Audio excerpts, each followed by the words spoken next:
Hello and welcome to The Knowing Show. I am your host, Christene Marie, and this morning we are diving into Lesson 29 in A Course in Miracles.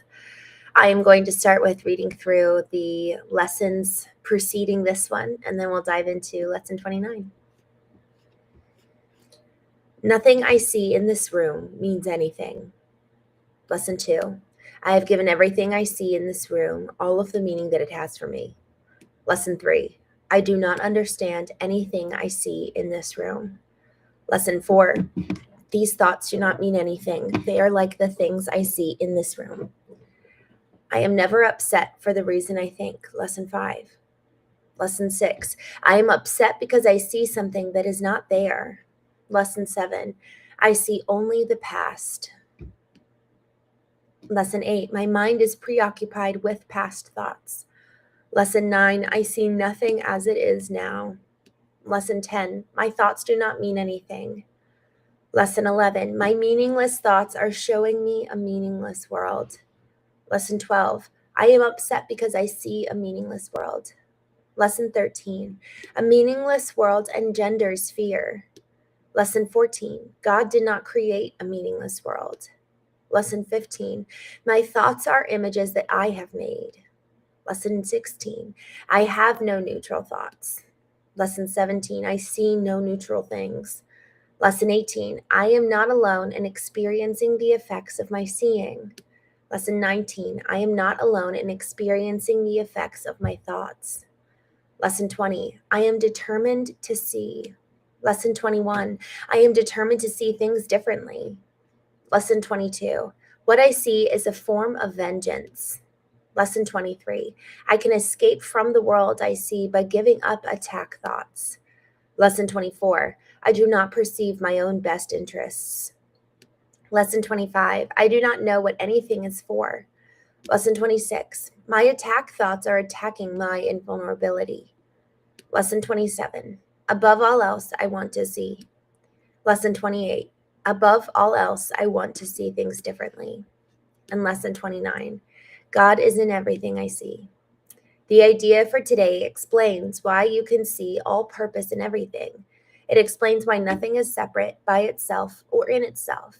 And it explains why nothing you see means anything. In fact, it explains every idea we have used thus far and all subsequent ones to come. Today's idea is the whole basis for vision. You will probably find this idea very difficult to grasp at this point. You may find it silly, irreverent, senseless, funny, and even objectionable. Certainly, God is not in a table, for example, as you see it. Yet we emphasized yesterday that a table shares the purpose of the universe, and what shares the purpose of the universe shares the purpose of its creator. Try then today to begin to learn how to look on all things with love, appreciation, and open-mindedness. You do not see them now. Would you know what it is in them? Nothing is as it appears to you. Its holy purpose stands beyond your little range. When vision has shown you the holiness that lights up the world, you will understand today's idea perfectly, and you will not understand how you could have ever found it difficult. Our 6 2-minute practice periods for today should follow a now familiar pattern. Begin with repeating the idea to yourself and then apply it to randomly chosen subjects about you, naming each one specifically. Try to avoid the tendency toward self-directed selection, which may be particularly tempting in connection with today's idea because of its wholly alien nature. Remember that any order you impose is equally alien to reality. Your list of subjects should therefore be as free of self-selection as possible. For example, a suitable list might include God is in the coat hanger, God is in this magazine, God is in this finger, God is in this lamp, God is in that body, God is in that door, God is in that wastebasket. In addition to the assigned practice periods, repeat the idea for today at least once an hour, looking slowly about you as you say the words unhurriedly to yourself. At least once or twice, you should experience a sense of restfulness as you do this. Lesson 29, God is in everything I see. Well, good morning, friends. Thank you for joining. Y'all, this lesson, this concept that God is in everything I see. It's funny, I remember doing this lesson last year.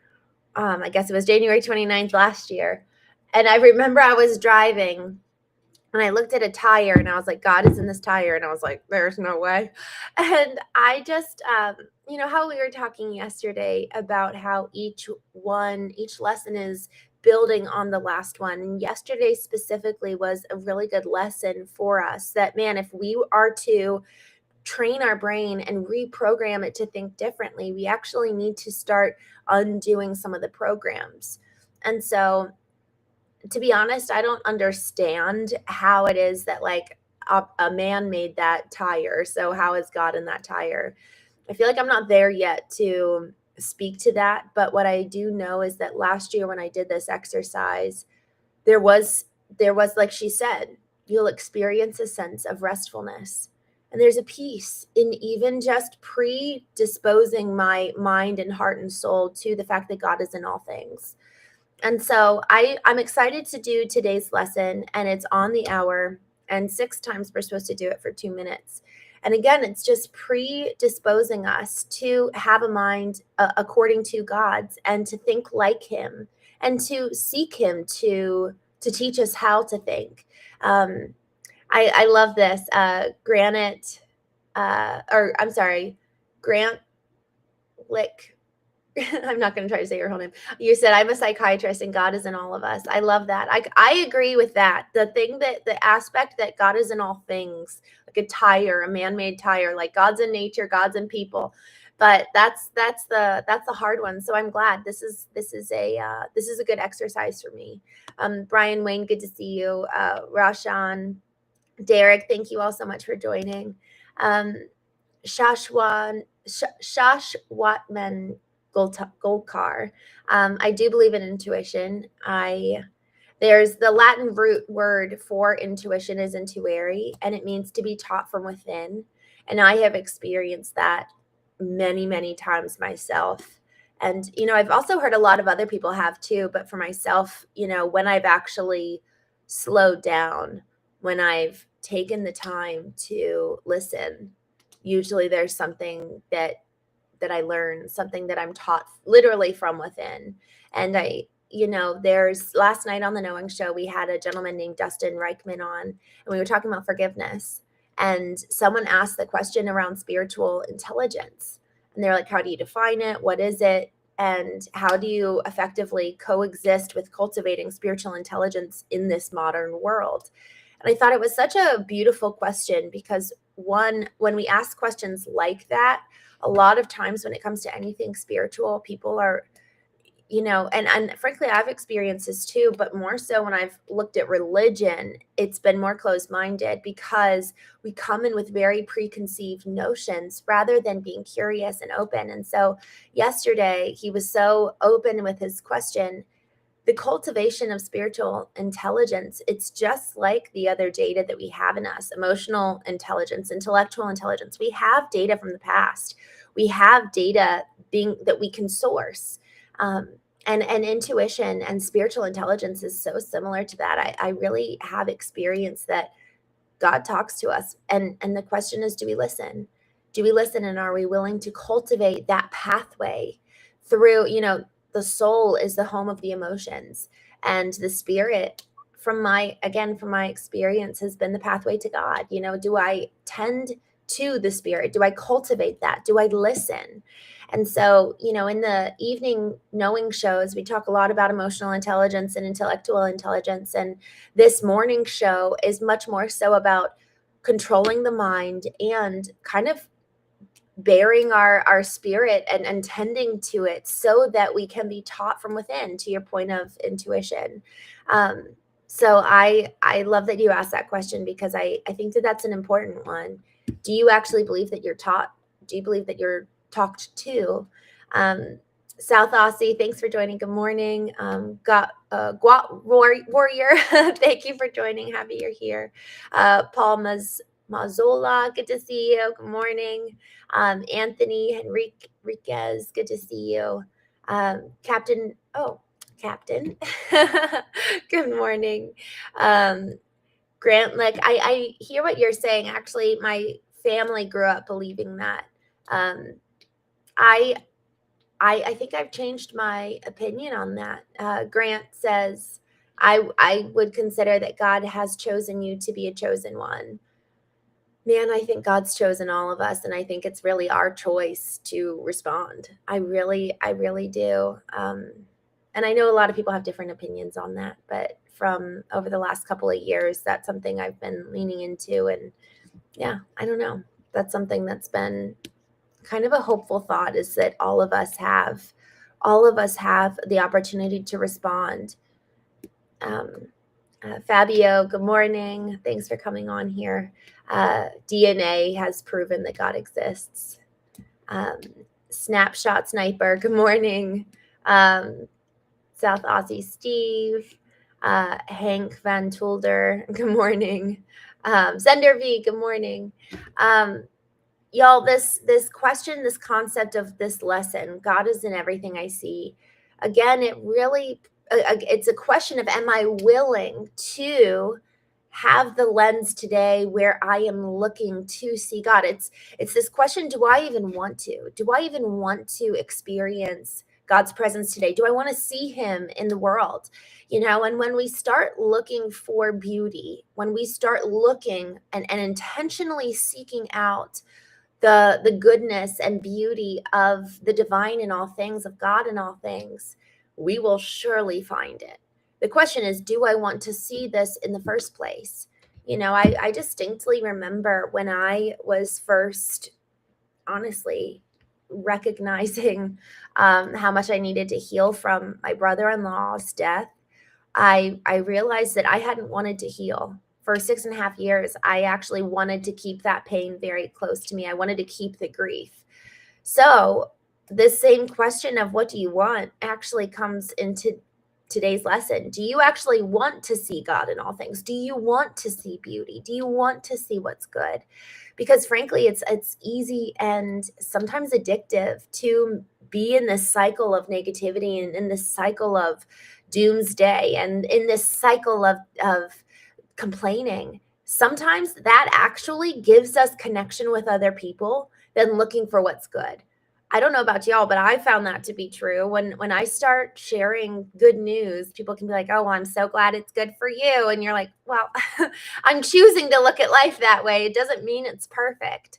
And so there's something where a couple nights ago, I was at my friend's house where we were all having dinner, but I got to do the Knowing show. So I stepped away from everybody and went into his guest room. And I was just looking at all of the books that he had on his shelf. And this was his guest room. He has a whole other like library. And I was just looking at all these books around emotional intelligence and self-help and discipline and cultivating yourself and being a good leader. And it just reminded me that we really are the sum of the people we spend time with. So, are we around people? Are we surrounding ourselves with people who want to see the goodness of God in all things, the goodness of the world, the beauty of the divine in each other? Or are we looking at the world through a lens of judgment? And so, for you and me both, I think that this is the question: is, do I want to see good? Do I want to see beauty? Or is it actually more addictive for me to be in a cycle of complaining? Because if we want to grow, if we want to move forward in our own healing, in our own journey, if we want to continue, think of life of like the journey of life as like a mountain. We're climbing upwards. It's a lot harder to climb when we've got a lot of negativity serving as a backpack, you know, rather than we're free. We're free from the past. We're free from it's there's an energy level, you know, similar to what we've been talking about surrounding emotions have numerical value to them. It's a lower emotion. It's like you can see it in somebody when they're in shame, like their shoulders are slumped, they're kind of smaller. And when they're in courage or in joy, they're in a higher emotional level. And that emotional level comes with them on this journey of life. While they're climbing up the mountain, when you're in courage, man, you just have more vibrancy. You've got more stamina to keep going. But if you're in shame, you're smaller and you don't have as much energy and emotional endurance to keep going. So, for this question of do I want to see what's good, it's actually a much larger question than just how am I going to look at everybody else. It shapes and informs the way that we even show up to the world. If I'm looking at the world through a lens of hope versus looking at the world through a lens of disappointment or despair, I am going to engage so differently. You're going to experience a very different Christine, and I'm going to experience a very different Hank or Joel or Not Dead Yet or Brian. Like, we're all going to show up so different based on the lens we're choosing to view the world with. Yeah, Anthony. Oh, I love this. You said physically burdened by shame. Isn't that so true? And y'all this is where these intelligences come into play. We've got emotional intelligence, intellectual intelligence. We were just talking about spiritual intelligence, physical intelligence. Our physical body knows data from our past. And so this is why, a big reason why it's so important to move through what have I experienced so that then I can be free from it. I was driving with a friend the other day and we pulled in the neighborhood of their mom, and they, have a tough relationship. And so it was just really, really interesting where I saw physically, and this was a little bit ago, I saw physically the change in them as we just drove in the neighborhood. Our physical body remembers relationships, trauma events, even people who have been unkind to us, and the question is, are we willing to, and are we wanting to change the lens through which we view the world, change the programs that already predispose us to view a certain way? I'm just going to go ahead and check in with the chat. Adam, good to see you. Anthony says, peace I leave you, my peace I give you. I do not give to you as the world gives, but do not let your hearts be troubled and do not be afraid. I love that you brought up peace, Anthony. I love this verse. I love this. I love that you put this here, because this is actually really, really, I'm just going to go here and we'll see how this goes and where it goes. I said this to my sister the other day. I was like, you know what? Pretty much anything that society and like social media promotes, we should probably plan to do the opposite. There's like very conflicting ways of being. Like, even the food these days, like, it's coated in seed oils, and it's just like, oh my gosh, there's so little that's really genuinely healthy for us. And we were teasing about it, but there's something kind of true. Like the advice that we're being given around, cut people off who make you upset, and, have boundaries and don't let anybody in if they have a different opinion than you, and, eat seed oils. And it's just like, wait, hold on.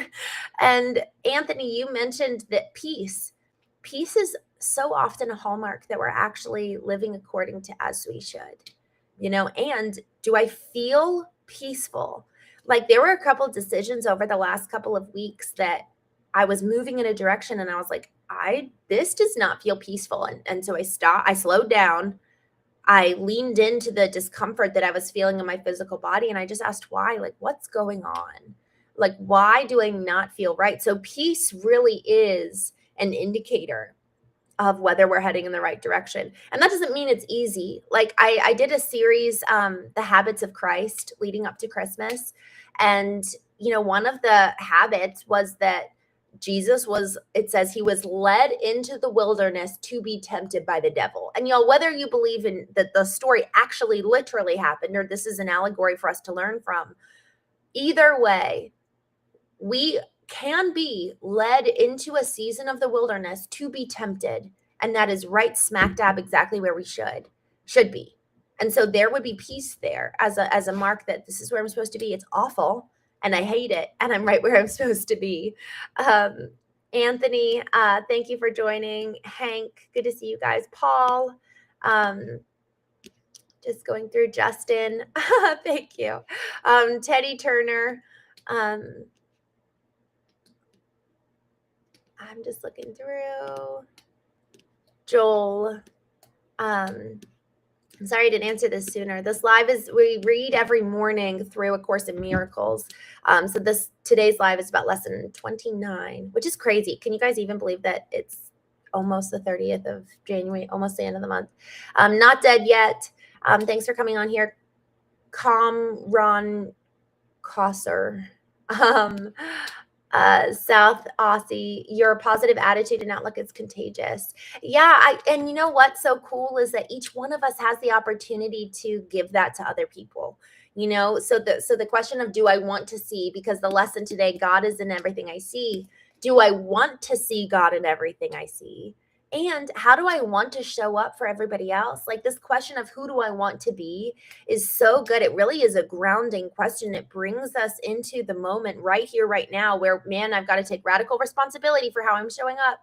I've got all the reasons in the world to be angry at somebody, to be upset, but who do I want to be? And I get to choose according to that standard, that ideal. Y'all, my daily practice of vertical alignment is ultimately, kind of like a guiding principle for me, but then it also informs the practice.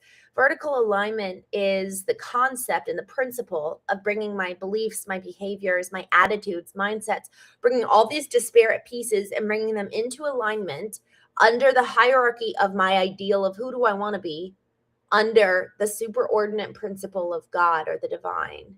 And really, I think of them as the same thing, but that's the order. God, who does God say that I am? Who do I want to be? That who I want to be has to serve that, but I also get free choice. And then I bring everything else into alignment. So vertical alignment, the practice of it is, after I hop off with you guys, I'm going to go grab books in my journal and go get vertically aligned, which is reminding me of who I want to be. It's meditating on this lesson and actually putting it into practice, doing the 2 minutes of looking around me and identifying God is in this cup, and go through and really train my mind. And I'm going to read, and I'm going to have my inputs during this hour of vertical alignment. And you can take however long you want, but it's in having the input so curated so that I'm feeding my spirit. I'm feeding my soul. It's like nourishment. Because so often the inputs that come from our phone, the inputs even that can come from friends, just aren't encouraging. A lot of times we have to deal with their crap. And so this is our time that really is so sacred. My time, at least. If you ever want to join me, I'd love to have you. This is the time that's so sacred to take care of me and tend to me so that I'm filling up my cup. And then the rest of the day, man, I'm overflowing with love, and people are getting the overflow rather than taking from my cup is for me. And then my overflow is for everybody else. And I've got so much reserve. I've got so much capacity to give in a way that, man, I'm not burdening them and they're feeling like ministered to and loved to. So just heading back to the chat. All right. Hank, that's cute. If you want to ever put in, if you ever want to meet in person, y'all, I do events in person. And if you guys ever want to meet in person, let me go ahead. Let me see if I can find this. Let me pull this up. If you guys ever want to meet in person, I would love to do that. I'm hosting a few different events around the US and hopefully the UK later this year. So if you guys ever want to join, go ahead and fill out this form if you would, and then just say what city or town you live in, and then it would be fun to do an event.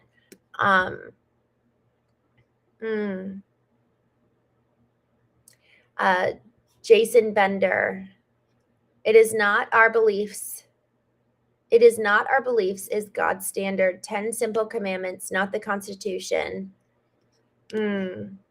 It is so interesting around just different ways that we all show up as manifestation of what we believe. Anthony, people sometimes forget to take a beat and examine themselves honestly. No one is always going to be happy. There's a balance in everything, and that means happiness and sadness is just life. I love that. I think that actually that's such a good point. Are we willing to exist in the in-between and then the nuance of the difference of emotions, and we still get to choose. I remember heading to Christmas around, I think it was the week after Christmas, but my family celebrated the following week, and I was driving, and I just felt so tired, and I was like, is this day going to be wasted? And then I just had this moment where I was like, you know what? I don't want to be tired. So I'm actually not going to place my attention there. And where I place my attention, my energy just follows. So if I place my attention on how tired I am, my energy is going to match that. But if I place my attention on the joy of the day, or the joy of God is in all things, and the beauty of God in all things, my energy is going to jump up and match that, like we were talking about with emotions. So we actually do get to choose to an extent. And also, to your point, Anthony, we can't get to that level of moving up until we move through whatever that lower baseline emotion is that we're feeling. So we do have to move through it in order to get up and move up. So I think that's really, really important. On Ben Combs, my cat of 12 years passed in December. I feel very lonely. I am so sorry to hear that. My sister has a cat, and she just loves him so much. And he's like a person. He's like a little friend. And so I'm just so sorry to hear. That's so sad. I hope, I love that you're here, Ben. We go live twice a day. I'd love to have you. It might make you feel a little less lonely. So we go live 8:30 a.m. Eastern, 8:30 p.m. Eastern. So it'd be fun to have you. I think actually tonight we might go live at 9. But we'll see. I've got a networking event. But Hank, you're from, oh, you guys are dropping down where you're from. Cool. Y'all, I got to tell you, please fill out the form. I'd love to have your email and tell you when I'm going to come to your town. It would be fun to see you. Good morning from Nashville, Jonathan. All right, y'all, I am going to hop off now. Thank you so much for joining. It's been a wonderful morning with you. Remember that this lesson, 29, God is in everything I see. All right, have a wonderful day. I'm going to do these practice periods. I'm really grateful to see you. I'll be on tonight between 8:30 p.m. and 9 p.m. And on that form I dropped in here, if you guys want to bring up any topics to talk about on the show, I'll make sure to talk about that. But in the meantime, have a wonderful day, and